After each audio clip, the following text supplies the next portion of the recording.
Hujambo na karibu.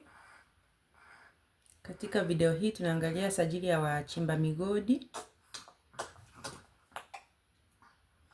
Na mgodi ni mahali panapochimbwa madini, minerals. Kwa hivyo tuangalie sifa. Sifa ya kwanza ni lugha legevu.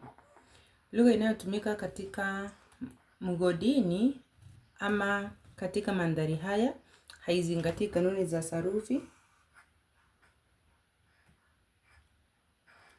Sifa ya pili tunaambiwa kwamba kuna matumizi ya sentensi fupi fupi.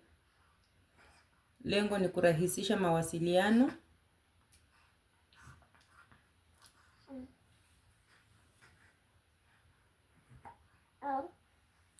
Tatu, kuna matumizi ya msamiati maalum. Msamiati unaotumika urejelea bidhaa zao, ala za kazi, au wanaofanya kazi na kadhalika. 4, mazungumzo ni ya sauti ya juu, kwa sababu vyombo vya kazi pia hupiga kelele wakati ambapo wanachimba madini. 5, kuna kubadilika kwa mada. Maudhui si maalum bali hubadilika badilika.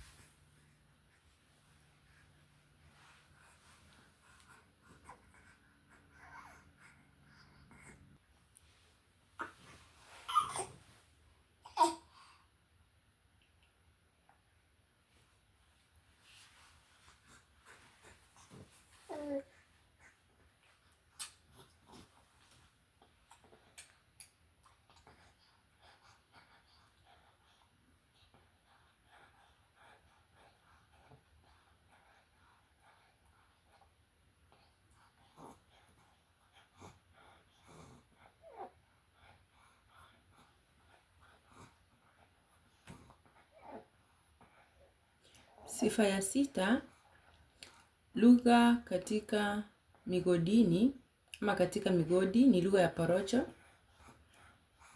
Katika maelezo tutasema kwamba ni lugha ama mazungumzo huwa na lengo la kupitisha wakati tu na wala si kuzungumzia mambo muhimu. Lengo ni kupitisha wakati tu.